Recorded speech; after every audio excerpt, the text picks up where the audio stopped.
How long will you be angry? How long will your blood boil every time you see their image? How long will you keep checking their Facebook page?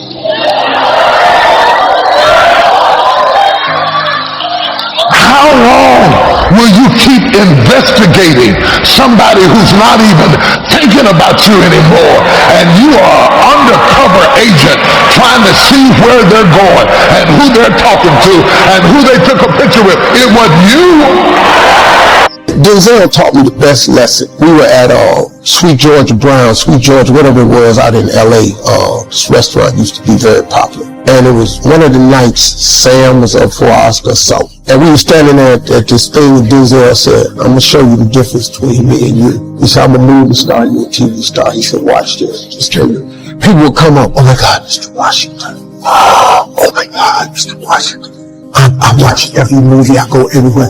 Thank you so much. It's so great. And he's treated with reverence. He said, you know why, man? He said, because to come see me, you got to get a babysitter, get in your car, stand in line, buy a ticket, stand in another line, get your popcorn and stuff, go to a seat, wait, and I come up on the screen 25 feet tall. He said, then they leave and they don't see me no more unless they come to another movie. He said, I'm a movie star. He said, watch how they come up with you when they know you. As soon as they see me, Mr. Washington, oh my God, Steve, what's up, man? Steve, know you. Have you ever found yourself stuck in one of life's storms? And no matter how hard you try, no matter what you do, it seems that you can't make any headway. So many times the storms in our life, we didn't prepare for them, we didn't plan for them, we didn't ask for them, we didn't even cause them, they just suddenly happen. I want to talk to us this morning about hidden blessings in the storms of life. Each of us this morning is in either one of three situations. You are either headed towards a storm, or you are just coming out of a storm, or you are in a storm right now. But whatever your situation, God is in control. Storms come suddenly, but God is not surprised.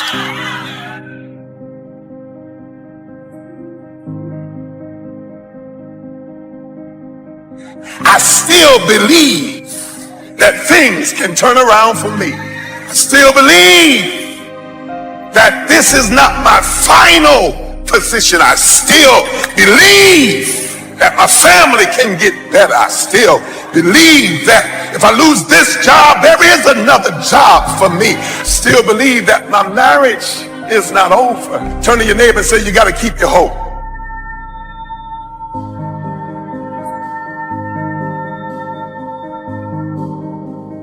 Somebody say, I believe.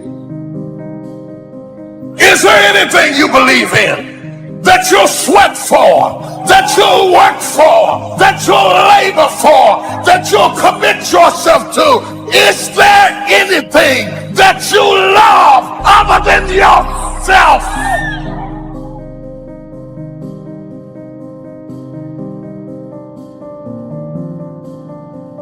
Just because you lost a job, don't stop trusting that God is my provider. Sometimes you have to go through something to really get your insight, to find out who you really are, to find out what you really got, to find out that you're tougher than you thought you were, to find out that you could do more than you thought you could do. Through my eyesight, I connect with that which is around me, not that which is within me. And sometimes I cannot be delivered by that which is around me. I can only be delivered by that which is within me. If I look around me, I see circumstances. If I look in me, I see hope. So sometimes in order to really get your focus, you have to shut down your eyesight to build up your insight. Shut your eyes to what you see and turn on your insight to what you believe. You can't help victims when you see yourself as a victim. You have to announce your recovery to yourself. You got to command yourself, get up out of this hospital bed and start to moving. clarity. Because when you get in a storm, you become real clear of what matters and what does not. When you get in a storm, you're not trying to say, oh my God, let me get my Gucci bag. No, no, no. When you're in a storm, you get clarity as to what matters. Your priorities come into view when you're in a storm. So if you can't control something and you can't get control of it, you have to at least embrace what you can.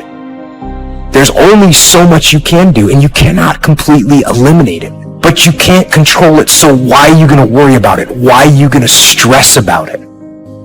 If there's something that's completely beyond your control, you got to detach from it and not let yourself get stressed about it. Dreams without goals remain dreams, just dreams, and ultimately fuel disappointment. Dreams without goals, yearly goals, life goals, daily goals, monthly goals, hourly goals, goals on the road to achievement cannot be achieved without discipline and consistency. You understand?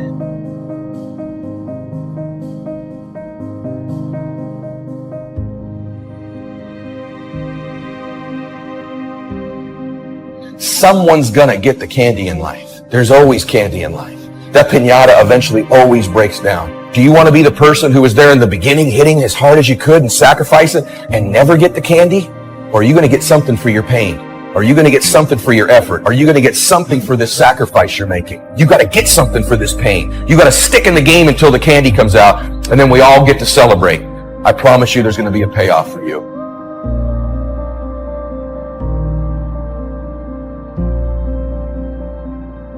The big challenge is to make something out of each opportunity. Now, if winters are always going to occur in our life, shouldn't we benefit from them too?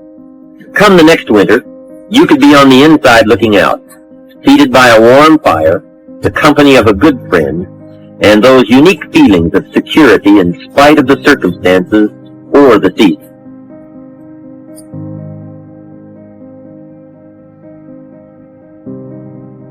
You have to be honest with yourself and truthful with yourself.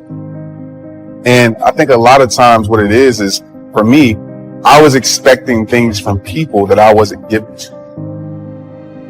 And so that's very selfish, so I had to look at myself and say, you know what, this part of my personality needs to be changed. It needs to be fixed. So it's that reality that you have to have with yourself, and that truthfulness, and not knowing that it doesn't make you weak by admitting these things. It doesn't make you less by admitting these things.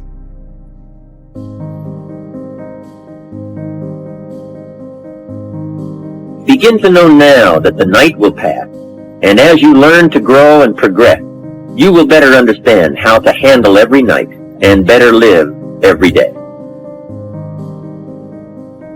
Don't be afraid to face the facts of life. It is not negative to understand that the winters always come. Don't clip the word impossible out of the dictionary. Don't say, I don't want to hear the problem. I don't want to see the difficulty. Don't show me the weeds. Don't say anything negative. Only see the positive. That's foolish. There is a thin line between positive thinking and kidding yourself.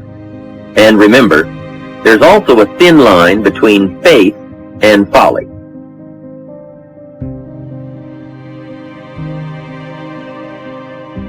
I fought one hell of a fight. Are there any fighters in here? I mean, I fought such a good fight that when I look at what other people call a fight, what they call a fight is what I call normal. I fought my way up. I fought to get to work. I fought to stand. I fought to carry on. I fought to live. I fought to get out the bed. I fought with my fears, my anxieties, my insecurities. I fought with haters, liars, backbiters, and betrayers. And many times I laid in the bed, I couldn't go to sleep because I was fighting with myself. I fought.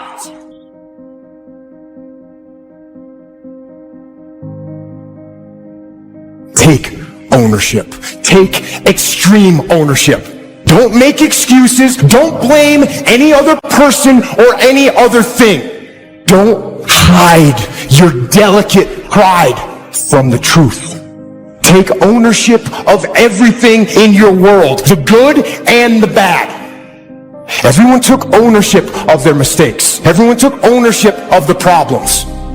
Take ownership of your job, of your future, and take ownership of your life. Lead. Lead yourself and your team and the people in your life. Lead them all with victory.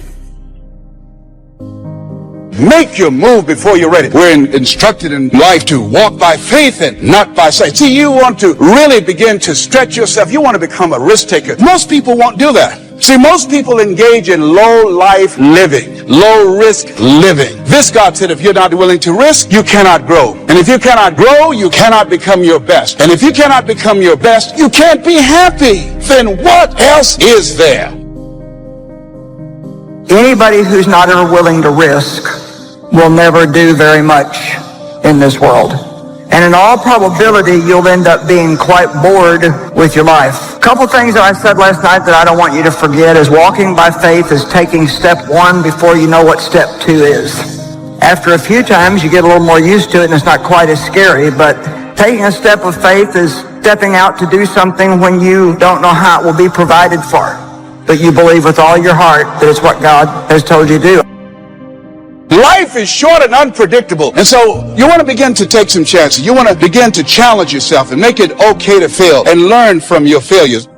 Don't allow fear of failure to draw you in. You can't get out of life alive. You got to die to leave here. You got to make changes. You got to say no. You got to disappoint people. You got to walk away from some stuff. You have to. And so stepping away from things has felt much more dangerous to me than taking on 5 new things. Does anybody get it? Anybody out there, you get it? Trying to learn early the consequences of errors in judgment, poor behavior. And then try to learn from others that have gone down a disastrous road, and sure enough, they suffered the consequences, and you say, wow, then I'm going to change direction because I don't want those consequences. That's called being doubly smart, learning from errors in judgment. A few simple disciplines practiced every day. Now you're on the road to success. A few errors in judgment repeated, and you can turn anything around. Once you see that you're suffering either early consequences or severe consequences, all you have to do now is shut down that route, pick another destination and start going that way with some easy disciplines that day by day gather momentum, and now one success leads to another, leads to another. Here's what we call that: disciplines. Easy disciplines. All disciplines affect each other. Every discipline affects the rest. Every lack of discipline affects the rest. What's interesting about success is starting a new discipline, a couple of new disciplines, and sure enough, once you've gained just a little bit of success in a couple of new disciplines, it'll inspire you to clean up the rest. It'll inspire you to fine-tune all of your other disciplines. Each lack of discipline affects the rest.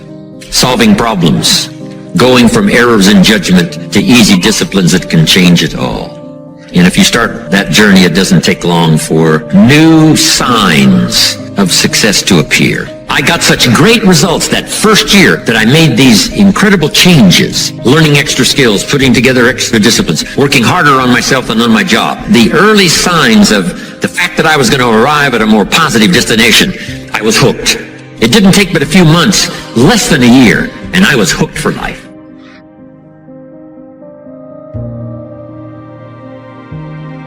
So when you begin to say, what is it that I want to lead? What contribution that I want to begin to make? What difference do I want to make in life? What is it that I want to do with the rest of the life that I have left? What chances I need to take? What risks do I need to begin to embrace?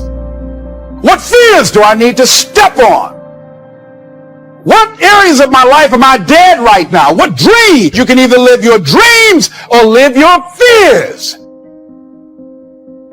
You have got to get to a point where you say, I'm sick and tired of living like this. There's got to be more. That's when people go out and strike out on their dreams. That's when people get out of relationships where they're dying together rather than growing together. See, you will when you put yourself in that kind of situation. I'm reminded of two frogs that were hopping down the road, and they fell into a bottle of milk. And one was hopping up and down for a while, and he drowned. He just gave up. But this other frog just kept on kicking. He wouldn't give up. He just kept on kicking. And pretty soon he turned that milk into butter, and he walked on up. I ask you to start that same journey. Let your new skills, new disciplines affect all of the rest. You really won't be happy if you don't produce. 6/7 of our life was to be devoted to labor and work, to produce a work of art, to produce a good family, to produce an enterprise. That's the essence of life in its best form first, is to be a producer.